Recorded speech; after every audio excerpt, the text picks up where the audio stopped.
ನಾಮಕ್ಕೆ ಸ್ತೋತ್ರವಾಗಲಿ. ಯೇಸು ಕ್ರಿಸ್ತನು ಶಿಲುಬೆಯ ಮೇಲೆ ನುಡಿದಂತ 7 ಅಮೂಲ್ಯವಾದ ಮಾತುಗಳಲ್ಲಿ 2ನೇ ಮಾತನ್ನು ನಾವು ಧ್ಯಾನಿಸೋಣ. ಯೇಸು ಕ್ರಿಸ್ತನು ನುಡಿದಂತ 7 ಮಾತುಗಳು ಒಂದು ಮಾತು ಕೂಡ ವ್ಯರ್ಥವಾದಂತ ಮಾತಲ್ಲ, ಅದು ಭಯದ ಮಾತಲ್ಲ. ನಮ್ಮ ರಕ್ಷಕನಾದ ಯೇಸು ಕ್ರಿಸ್ತನು ನುಡಿದಂತ ಮಾತು ಜಯದ ಮಾತಾಗಿದೆ. ಹಲ್ಲೆಲೂಯಾ.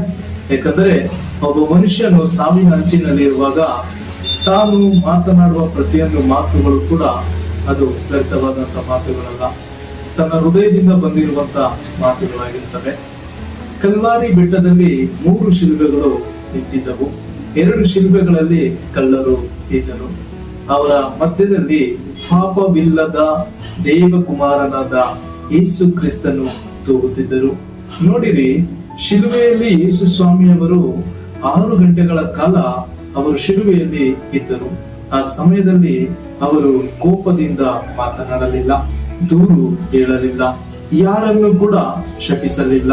ಆ ಸಮಯದಲ್ಲಿ ಅವರು ಬಹಳ ಅಮೂಲ್ಯವಾದ ಮಾತುಗಳನ್ನು ನುಡಿದರು. ಅವು ಮಾನವ ಕುಲಕ್ಕೆ ಮಹತ್ ಕಾರ್ಯವಾದ ಸತ್ಯಾಂಶಗಳನ್ನು ತಿಳಿಸುವಂತದಾಗಿದೆ. ಹಲ್ಲೆಲೂಯಾ.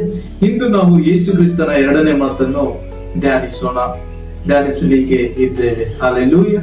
ಲೂಕನು ಬರೆದ ಸುವಾರ್ತೆ 23ನೇ ಅಧ್ಯಾಯ 43ನೇ ವಚನ.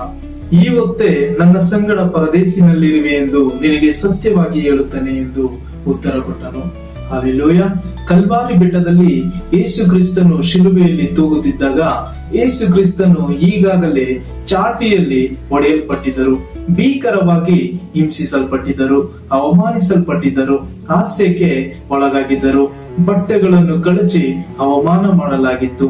ಈಗ ಯೇಸುವಿಗೆ ಶಿಲುಬೆಗೆ ಏರಿಸಿದರು. ಹಲ್ಲೆಲೂಯಾ. ಅವರ 2 ಪಕ್ಕಗಳಲ್ಲಿ 2 ಕಳ್ಳರು ಶಿಲುಬೆಗೆ ಹಾಕಲ್ಪಟ್ಟರು.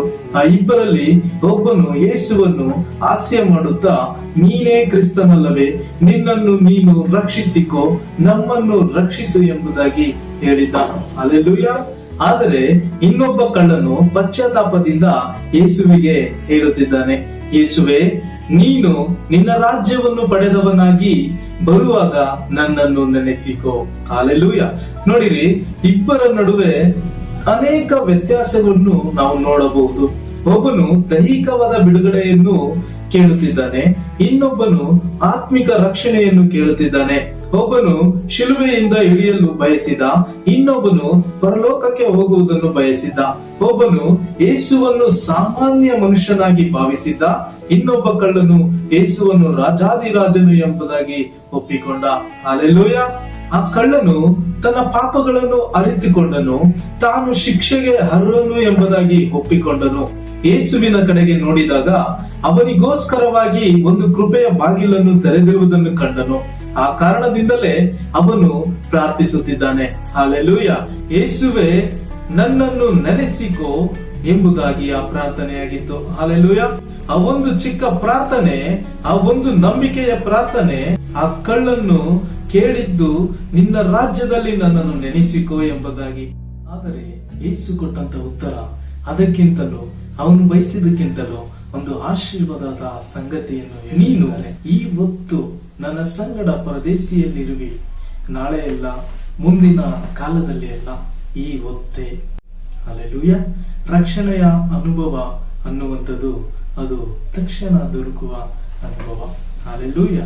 ಈ ಹೊತ್ತು ಈ ಸಂದೇಶ ಮಾತುಗಳನ್ನು ಕೇಳಿದ ನಾವು ರಕ್ಷಣೆ ಹೊಂದಬೇಕಿದೆ. ಹಲ್ಲೆಲೂಯಾ. ಆ ಕಳ್ಳನಲ್ಲಿದ್ದಂತ ನಂಬಿಕೆ ನಮ್ಮಲ್ಲಿಯೂ ಸಹ ಬರಬೇಕಿದೆ. ಆ ಕಳ್ಳನು ಪ್ರಾರ್ಥಿಸಿದ ಪ್ರಾರ್ಥನೆ ನಮಗೂ ಬೇಕಿದೆ. ನಾವು ಈ ರೀತಿಯ ನಂಬಿಕೆಯ ಪ್ರಾರ್ಥನೆ ಮಾಡಿದಾಗ ಕ್ರಿಸ್ತನು ತಾನೇ ನಮಗೂ ಈ ಹೊತ್ತೇ ರಕ್ಷಣೆಯನ್ನು ಕೊಡುವವರಾಗಿದ್ದಾರೆ.